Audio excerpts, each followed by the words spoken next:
Well, hi everybody. It is March the 30th, 2021, and I just wanted to go over a few things regarding this most recent surge in housing prices that we've seen in Squamish in particular, but really across Canada. I'm going to just dive right into it because I don't want to waste anybody's time. I want to make sure that you understand everything that's going on. It's just a lot of things have come to the forefront that have made me aware of some things that are happening. So one of the prime driving factors in housing prices is obviously interest rates, and here we have Canada interest rate that during this time when sort of 2011, mid 2011 straight through to 2014, you can see the interest rate stayed pretty flat. So what that did is it just meant that housing prices stayed fairly consistent. There was no major change in what people could afford. There was no major change in people's incomes.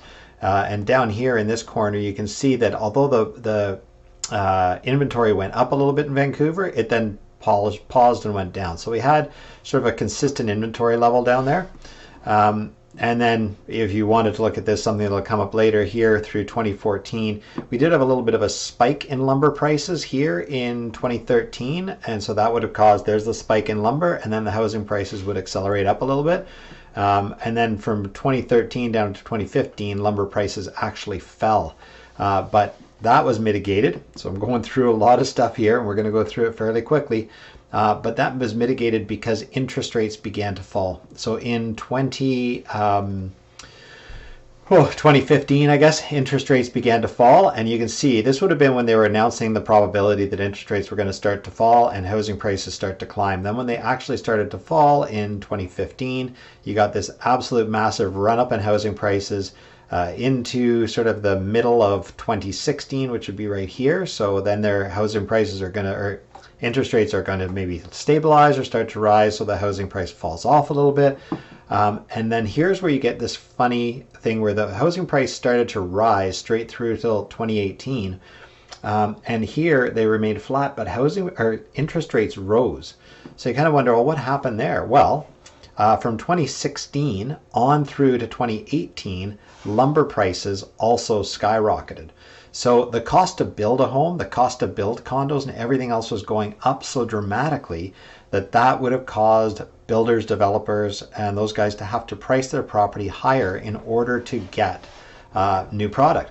Now, that would also mean that anybody that was building a house, it was going to cost them that much more. So the question to a buyer comes, do I build a house or do I buy a house that already exists? So if the cost to build is too high, then they're going to buy the other houses, which is going to drive the demand up for those houses. And since there's no supply of other houses because people won't build, it pulls the housing prices up. So that's kind of what happens. That's what the lumber price is really, really important for. The other thing that's really critical is when you look at the inventory levels.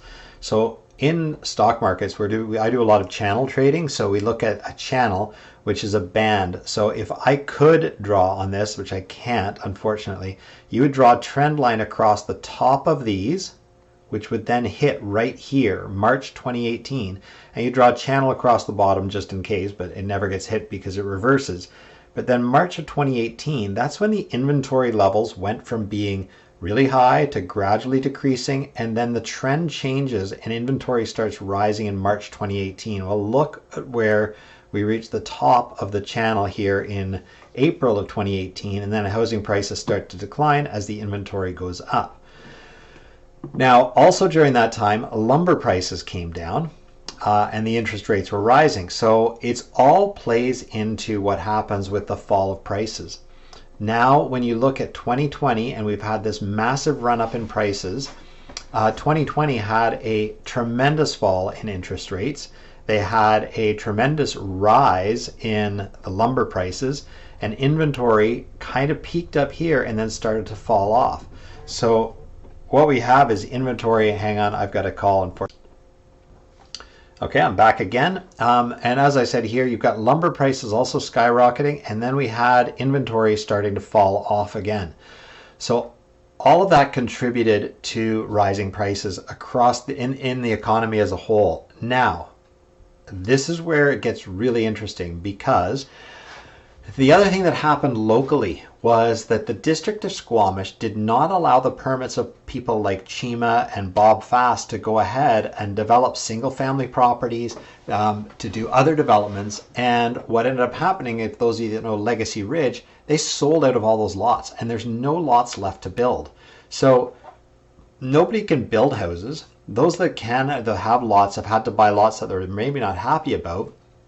And as a result, now everything is being pushed and pulled up by that in and of itself.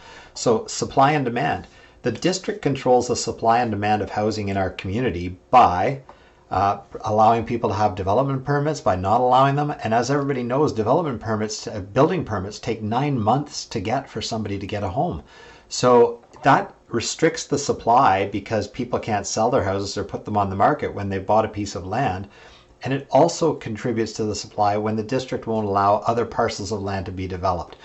So the District of Squamish is severely restricting the supply of property. Now they're allowing condos to be built, but they're not allowing townhouses and houses and duplexes to be built, or land to be subdivided, or anything that's going to provide housing, meaning houses for people, duplexes, but they are going to allow condos. So as a result, there's been a tremendous upward pressure in housing prices because of that. And that, coupled with the lumber prices, see down here again this year, I mean, they've spiked over threefold since, so it was down at 270, I think it got to 278, and it spiked all the way up to 950 is where we're at now for the price of lumber. So that is a threefold increase in the price of lumber. We have interest rates dropping, which is upward pressure, and we have inventory dropping. That is a perfect storm for explosive prices in housing. The dilemma that we're going to have is moving forward, if the district decides that now all of a sudden it would be wise for them to start releasing land because they understand that's what people really do want, is the opportunity to build homes or more housing, and they do allow that to happen, interest rates have started to pick up. So the banks have stopped allowing people to extend their interest rate holds, which means they're expecting interest rates to go up. If the bank wasn't expecting interest rates to go up, they'd be more than happy to extend people's rate holds, but they're not going to do that anymore. So as a result, interest rates are going up.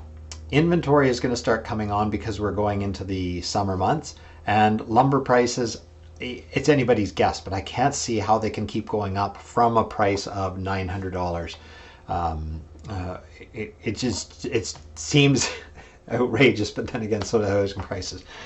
But that has to be a perfect storm, and that's just what we had. The likelihood of all these 3 or 4 factors all coming together at the same time and having interest rates rise while lumber prices fall and inventory increases is very, very unlikely. So the likelihood of a crash in housing prices is slim to none, really is quite small. Now, the possibility of housing prices stabilizing a little bit here, either via interest rates going up and lumber prices coming down a little bit, and then we've got a little bit of the summer months coming on, that could sort of mitigate this massive rise that we've had in housing prices. So that's kind of the way we see it happening here. I mean, there is still the possibility that the Bank of Canada decides to reduce rates and lumber prices keep skyrocketing and people just don't want to sell because they have nowhere to go, which could restrict the supply. And if the District of Squamish doesn't allow more development to happen, then we could be in this sort of rising market for quite some time. But I think those are the key factors to remember, and realize that lumber prices as an impact, typically the lumber prices change before it impacts the housing market. The same thing happens with interest rates. The interest rates change, and that's a leading indicator to what's going to happen with housing prices.